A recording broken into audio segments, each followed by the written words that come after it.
سادرادد النبي عليه الصلاة والسلام صحابة يقولوا لك قال هذا ودري إن الدين تفافيا طلع يمن وكلبوا صادري وعقولها محي اتق الله حيثما كنت وأتبع الحسنة السيئة تمحها وخالق الناس بخلق حسن. مالك السؤال شوكتو الدنيا إلهي كعبصه ديح مكان عن السما كده بقى وطوبة دي عبادة كده بقى يا ترتريه ضد كرب كل نقب النبي عليه الصلاة والسلام أخلاق فعل. أيها الأحبة دانا أنت السماين كرينين نشيغين إن أتبدأ يسكو في الدماء كورنك إلى هذا التاوى سكتشي حيوان دباشر ما قانو وانا ندر ربين نفتي سهلام إلهنا وحلي ولا تلقوا بأيديكم إلى التهلكة ربنا لا تزغ قلوبنا بعد إذ هديتنا ولا تجعل مصيبتنا في ديننا ونبغ التلمامية. أيها الأحبة أذو نفط هذا يناد استقفهان قيس كاغنا يناد استقفهان وأدري أنت عرورتني يرير كان يدمر كان آخرين يا هادي كوي ديني هذا ما يشوف صحراء اللي كوي ديني يو دين تودا كو أنت بريس نصيص اللي كوي دين إنه مرة أنا رير كوي كوي ديني حاجة بريس كانوا كيف فكرنا إن تقولوا كريسية ونصيصية كان وحكم مهمسن دين تودا اللي كوي ديني يا إن أتمركوا هو الدين تودا جايسون وحوجي حول بكو بحسيت dhibta inay haysato waxaa ka mid ah haddii inay wax bartaan maalan waxaa laga yaabaa inaad tidhahdo magaalada joogano sheekha ku yar dee dunida maanta joogta sheekh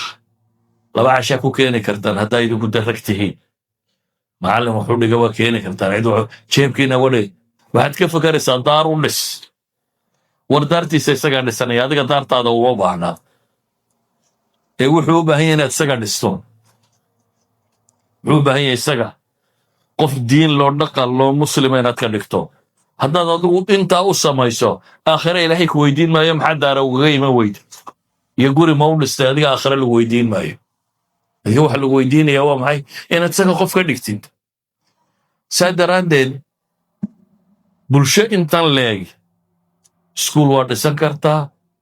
sheekh waa keensan kartaa macallin waa keensan kartaa qof diinta u dhigan waa keensan wax kasta waa samaysan karaa laakiin maxaa lagu samaysanayaa bijuhdikum jeebkiinna awooddiinna xooggiinna caqligiinna dadnimadiinna waa laga yaabaa inuu idinla joogo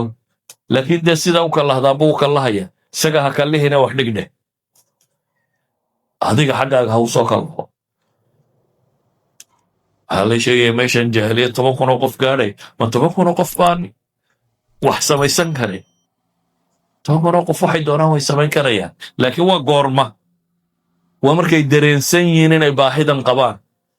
waa markay dareensan yihiin inay tahay awlawiyaadkooda waxooda ugu horreeya aakhire la weydiinayo waa marka ay dareensan yihiin ka saddexaad inay isku xidhan yihiin. dadka muslimiinta meel wada deganaada waa inay isku xidhnaadaan hadday masaajid tahay hadday madaaris tahay hadday iskuulla tahay midnimaa wax lagu noqdaa. haddaad qaybsanaan doonayso quruxda ay leedahay waddankeennii ka arag inta reerkiinna haddaad la baxdo intii reerkiinne kaa badnayd ba cidlay fadhida intay gaar u baxeen marka intani waa reer hebel iyo intani waa gobol hebel iyo intani halkay ka timi kaynu ka nimi bay qurxin lahayd hadday macno samaynayso kaynu ka nimi bay qurxin lahayd hadday macno samaynayso kuwaasi waaba laga yaabaa inay dhul kale fog deganaayeen wax inagu tuulada yar bayn wada deganay habaynu wada baahanna ilmaheennu waa wada lumaya la odhan maayo ilmaha reer hebel baa luma ilmaha reer hebel la lumi maayo cid odhan mayso dhibaatadu wayna wada haysantaa bulshada waynu la wada noolnay waxaa wax ku noqon kartaane markaad naftaada iyo qoyskaaga ka fakartaa waa inaad tacaawunto dadka muslimiinta kale Soomaalo ku dhamay xataa muslimka kale inaad tacaawuntaan nabiguna wuxuu leeyahay almu'minu lilmu'mini kalbunyan qofka mu'minka ah qofka kale mu'minka sida dhismaha kale u yahay waxaa laynoo tilmaamay watacaawanu cala albirri wattaqwa wala tacaawanu cala alithmi walcudwan إلهي وحينا لي وروحي السماء يا خير اسكو قرقار سدا منو كسونو بني آدم كالورنا وحوال بقولا مدي مجلو سومالي وحو جعلي انت آد wax kasta isku ra'yiga ka tiinina wada socon kartaa waxay haddaa isku khilaaftaa wayna kala kaxee bini aadam saasii dunida kuma noola dadku waa kala aara waa kala aragti waa kala aqoon waa kala waxbarasho wax badan oo differencesaa u dhexeeya laakiin wuxuu u baahan yahay inuu isu dulqaato inuu ishoga tusiyo inuu saa aadamuhu u dhaqmaan inuu u dhaqmo mushkalaadkooda inuu xallili karo kaasuu u baahan yahay marka waxyaabaha qaarkood inagoo kuba kala gedisan xataa aragtida waddankii she inagoo ku kala gedisan baynu tan isku baahi karnay aynu tan wax ku wada lahaan karnaa waa ka afraad ama shanaade dadkan idinla nool waa inaad diinta gaadhsiisaa siiba tawxiidka ilaahay inuu keliya inaad dadka gaadhsiisaa nabiyullaahi moxamed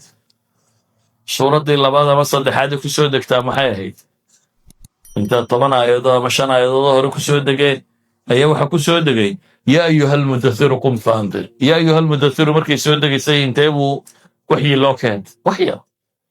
laakiin ilaahay wuxuu ku yidhi qum faandir warabbaka fakabir wathiyaabaka fatahir warujsa fahjur walaa tamnun tastakthir walirabbika fasbir kac oo dig baa la yidhi oo dadka u dig qodobka ugu dambeeya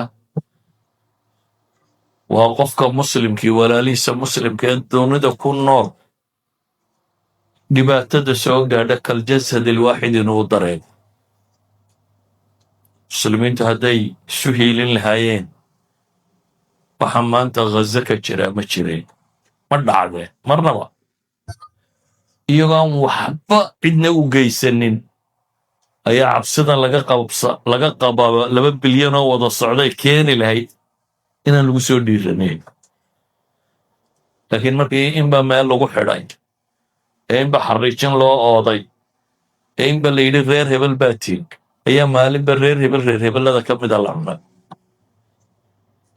marka qadaayaadka ummaddana inay muhtamiin ku tihin ayuha alaxiba intaa waxaa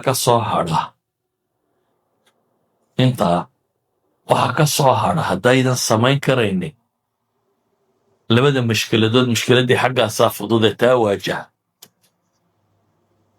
haddaanan xal u helaynin mushkiladda diimeed inaad mushkiladda dhaqaale iyo amni xumada waajahdaabaa ka fudud aakhiriya adduunka bini aadamku meel smoothi ma jirto nolosha meel walba dhibi waa jirtaa laakiin dhib kastaa rag bay u baahan tahay marka haddaad tan qaban kari weydo diin ahaan waxa kale kuu bannaanay waxa weeye inaad reerihiinni qabanto iyo meeshaad ka tiri